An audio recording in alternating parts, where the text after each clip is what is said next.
आज तो कुछ ज्यादा पिया गल, फिर भी कोनो बात नहीं। माई बहू गेल हूँ 4 धाम यात्रा करे, जब वही तो हमार ब्याह हुई तब हम तो खेल हो जाओ। अब ये जुत्ती कहाँ जाए घर में।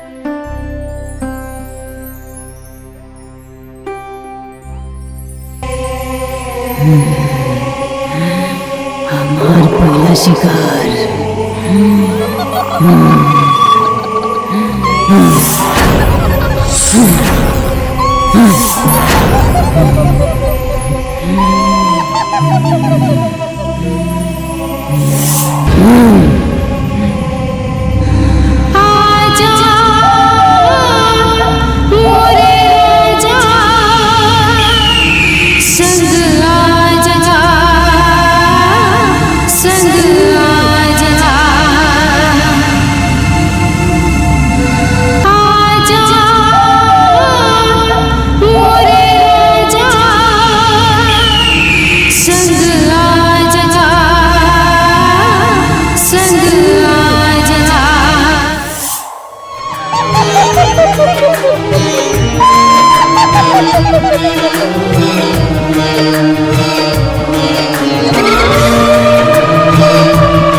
हो तू? हम है रानी लाजवंती। हम हकला कैसे हो गई? काहे कि हम तोहर आवाज छीन लेनी, हमके तोहर आवाज पसंद में ना आई।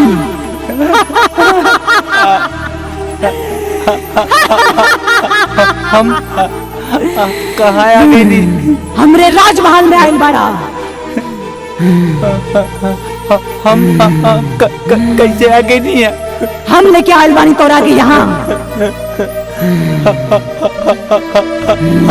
हमके छोड़ दा। ना छोड़ब तोरा के, हम ना छोड़ब। छोड़ दा हमके। अब देखिला तू कैसे मीट मीट खावेले।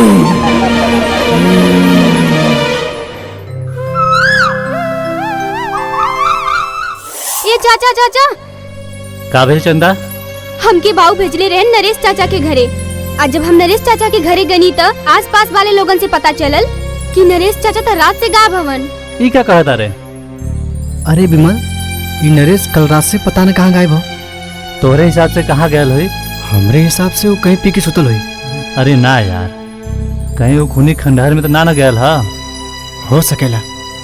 राजेश और रंग सिन्हा के फोन करके बुलावा। नरेश, अली तुम्हारा देखा था? ए नरेश, ए नरेश, ए नरेश, ए नरेश, कहाँ चुपके बैठे हो? बाहर निकाल।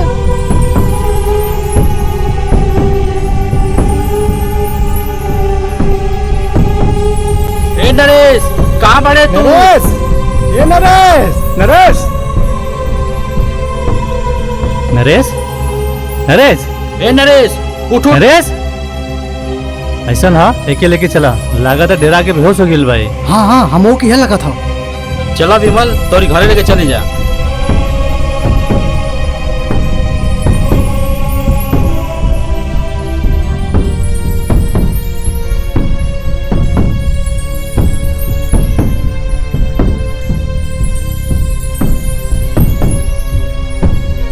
भैया ये महेश जल्दी आवा हो।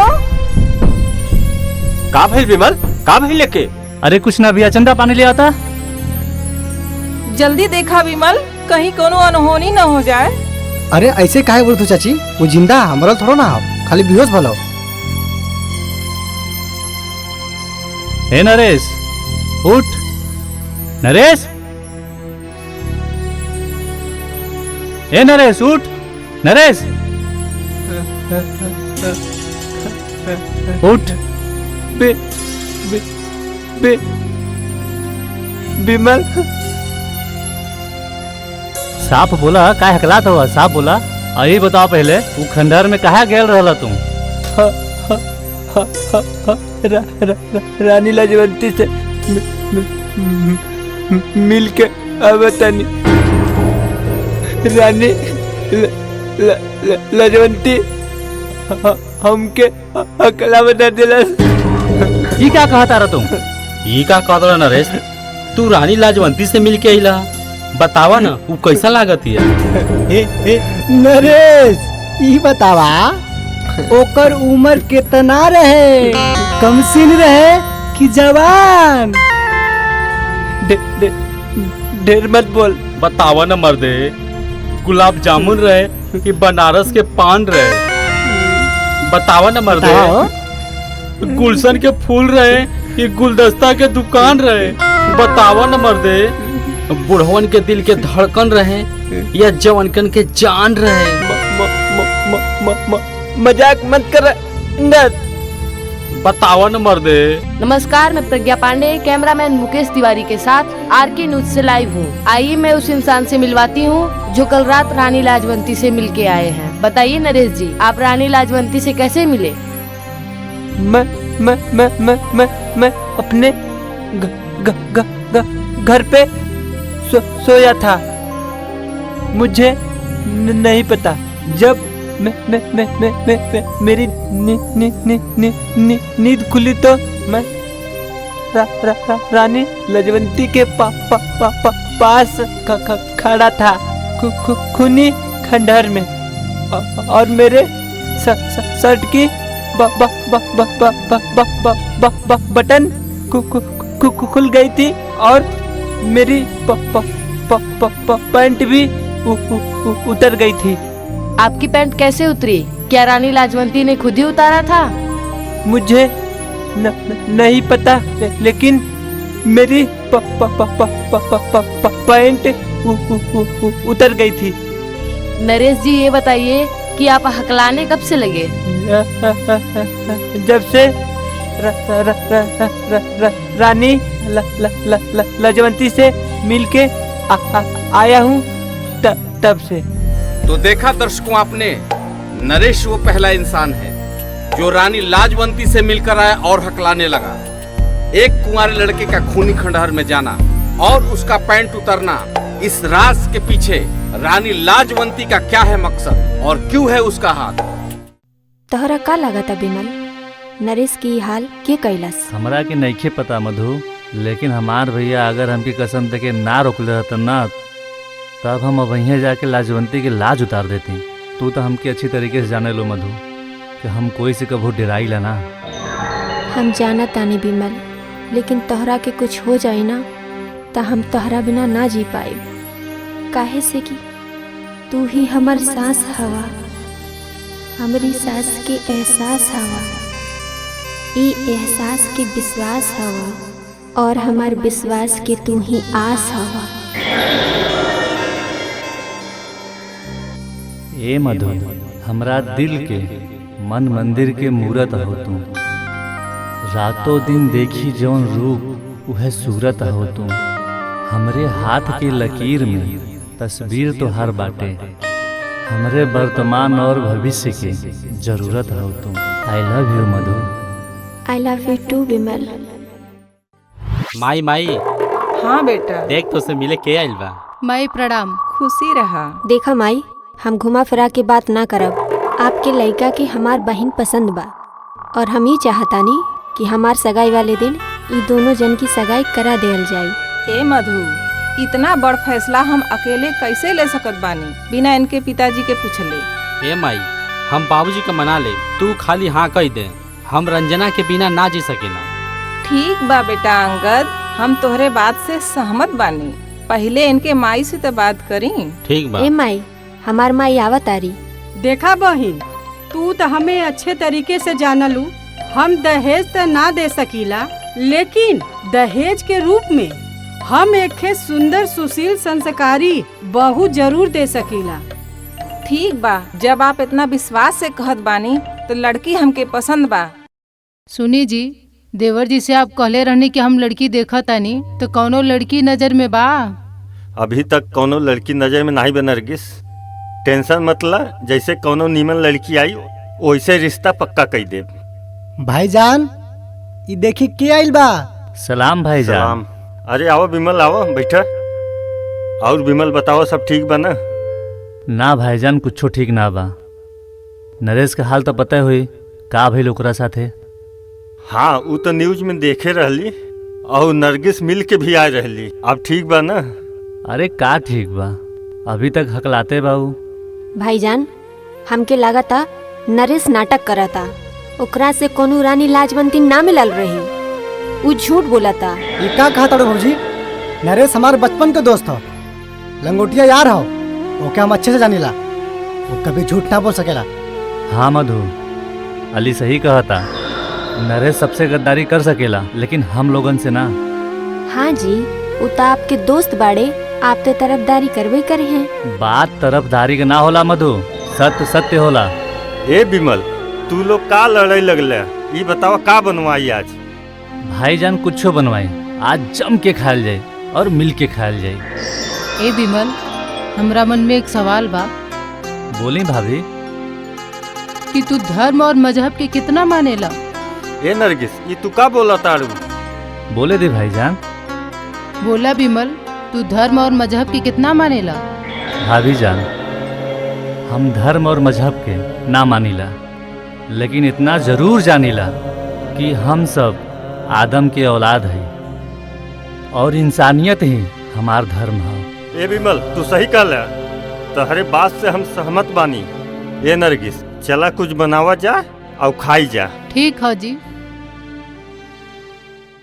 ए रंजना, काश हमरे पास होतू ना तो ये रात बड़ा सुकून से कटत। ए रंजना, प्यार के इतिहास में अपन नाम लिखवा देती। ये जान, प्यार के इतिहास में अपन नाम लिखवा देती। अगर तू कहतू ना, चांद तारा तोड़ के ला देती। चांद तारा के जरूरत ओकरा के होखेला जेकर कोनो सच्चा प्यार नहीं के। सोना चांदी हीरा मोती ओकरा के चाहेला जेकर कोनो यार नहीं के। तू तो हमरा खातिर सबसे अनमोल रतन बड़ा है हमार राजा। अब हमरा जिंदगी में कोनो चीज के दरकार नहीं के। साचो में रंजना, सारा संसार का सुख हमरे से बा। हाँ Angad, I love you. I love you too. ए रंजना, मान लो। का मान ले? हम ना माना। अरे जान, गणित ना पढ़ ले हो का? मान लो। अच्छा बतावा, का मनवावल चाहता रह? ही अंधेरी रात में सुनसान छत पे रानी लाजवंती अगर अचानक आ जाई तो तू का करबू? देखा, हमके डरवावा मत, ना तो हम घर चल जाई। अरे तू हमें काहे मरलू?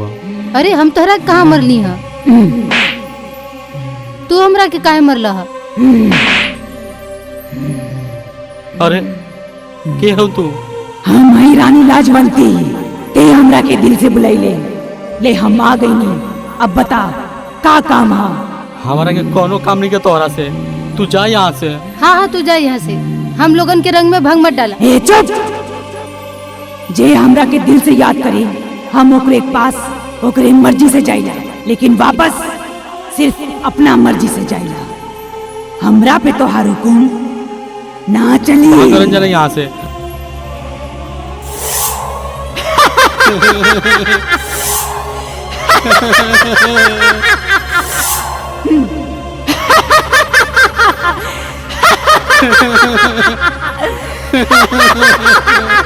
रंजना, बचाओ हमके।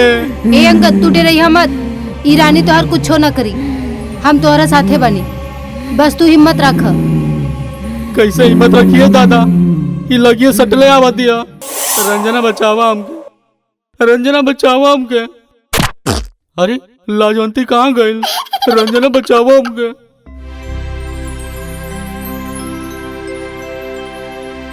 माई मधु दीदी के नसीब कितना बढ़िया बा जौन बिमल जीजू जैसन पति मिललेन। ठीक कहत हो बिटिया।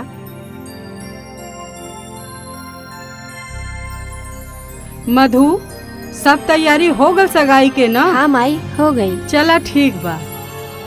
तू दोनों जाने का बियाह कर देव ना तो हमरे सर से बहुत बड़ जिम्मेदारी का बोझ उतर जाई।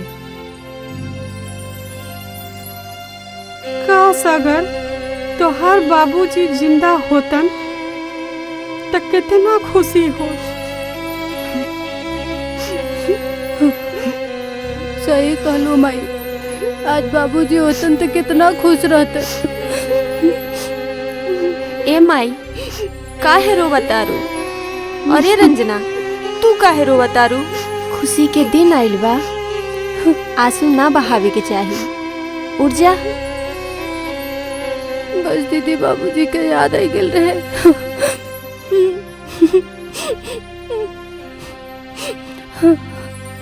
ए दीदी इला अंगूठी लायल बानी, जैसन तू कहले रहलू वैसे ही बनवेले बानी। दीदी देखी अंगूठी ठीक है ना? ठीक बा राजू, बहुत बढ़िया बा।